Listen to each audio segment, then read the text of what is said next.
And we have an excellent article from Kiev Independent. After over a year of pleading to get long-range Army tactical missile systems, Atacms, from the US, Ukraine might finally receive this much-desired weapon.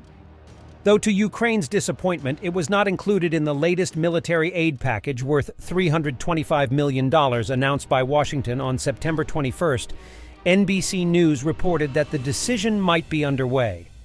According to the publication, citing unnamed U.S. officials familiar with the matter, U.S. President Joe Biden told his Ukrainian counterpart Volodymyr Zelensky that Washington would provide Ukraine with a small number of Atacms. The report came shortly after Zelensky's 4-day visit to the United States, during which he met with Biden and U.S. Defense Secretary Lloyd Austin. If actually provided to Ukraine, Atacms would allow Ukraine to consistently strike targets deep behind enemy lines, at a range of up to 300 kilometers. But will they radically change the course of the war? Army Tactical Missile System, or Atacms, is a guided surface-to-surface ballistic missile with a range of up to 300 kilometers, more than any ground-launched missiles in Ukraine's arsenal. It was designed in the U.S. to strike targets such as command posts, air defense systems, communication centers, and logistics points. In service of the U.S. Army since 1991, Atacms was used in the Persian Gulf and Iraq wars. Bahrain, South Korea, Poland, Turkey, Romania, Greece, and the United Arab Emirates also have Atacms in their stockpiles, according to its U.S. manufacturer Martin Lockheed. Atacms are fired from the M142 High Mobility Artillery Rocket System, HIMARS, and the M270 Multiple Launch Rocket System, MLRS, which have been efficiently used by Ukraine since last summer.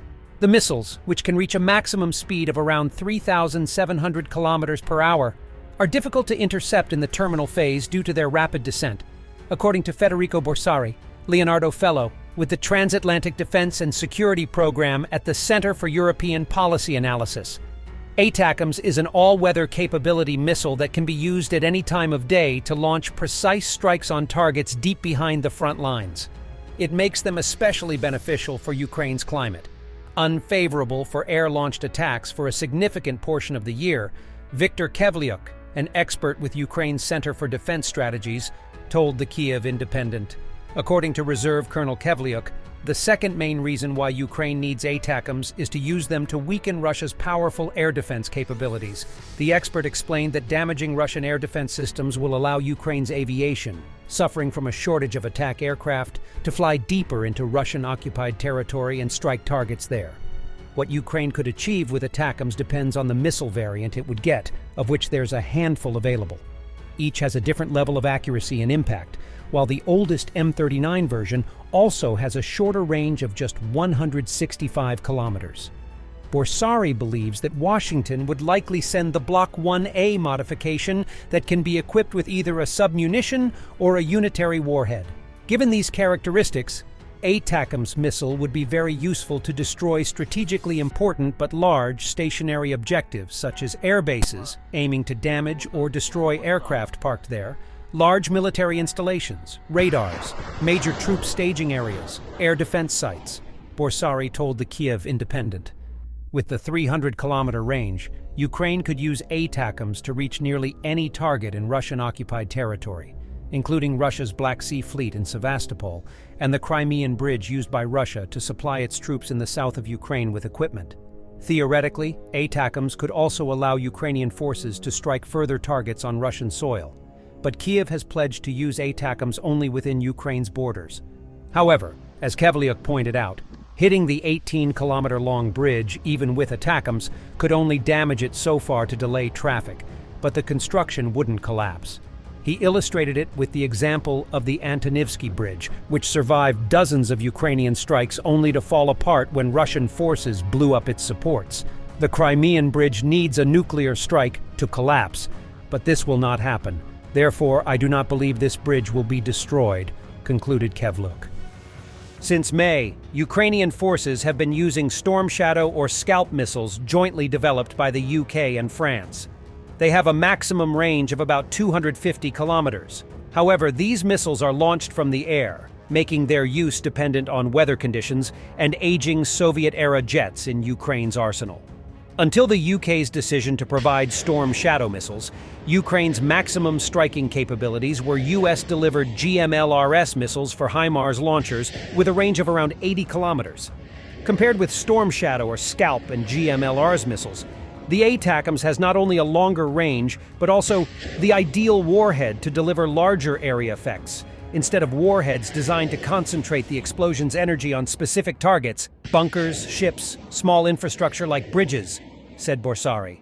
Atacms would be Ukraine's second far-reaching land attack missile, after the land attack variant of the Ukrainian-made R-360 Neptune anti-ship missile. The Ukrainian military has reportedly used the Neptune to strike a Russian S-400 air defense system in Crimea. The modified variant of Neptune missile has a range of around 400 kilometers, an unnamed Ukrainian defense official told the war zone, but only a couple dozen of them have been produced yet. On August 31st, Zelensky said that a new Ukrainian-made long-range weapon successfully reached a target 700 kilometers away, but no details have been disclosed since then.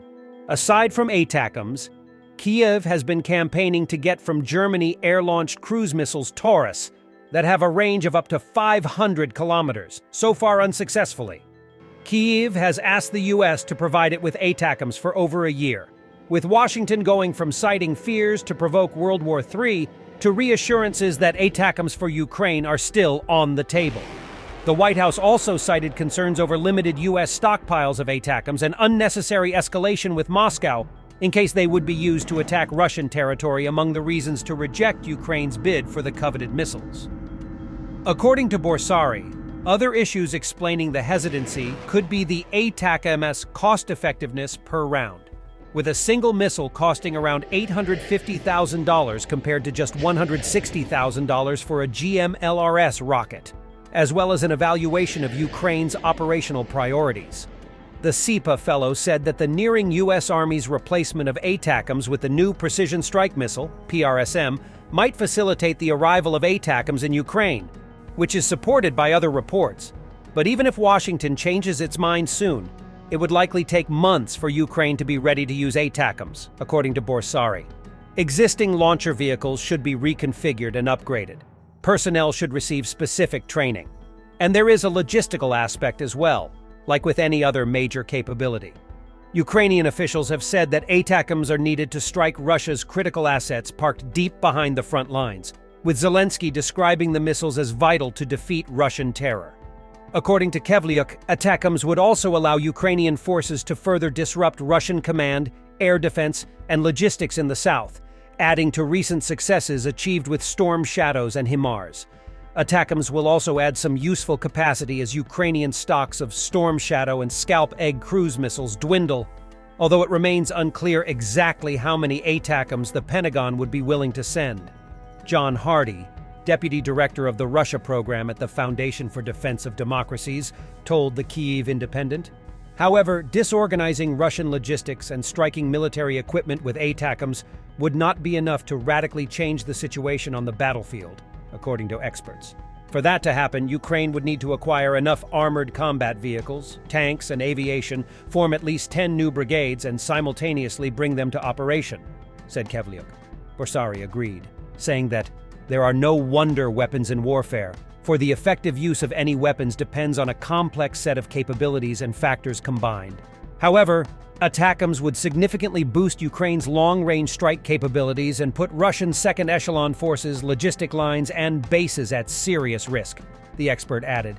With Atacms, Ukraine could severely degrade enemies' fighting capabilities and, on paper, create the conditions for smoother offensive maneuver operations, as the enemy would not have the capacity to reinforce, according to Borsari. While not a silver bullet, Atacms would add important capability and capacity to Ukraine's increasingly diverse arsenal of long-range precision strike systems, Hardy said.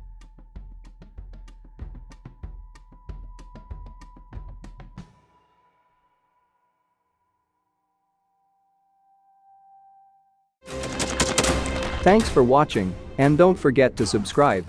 Also, if you want to support Warthog Defense, please become our member and get early access to new videos, exclusive members-only videos, and become administrator in comment section. The membership link is in the description.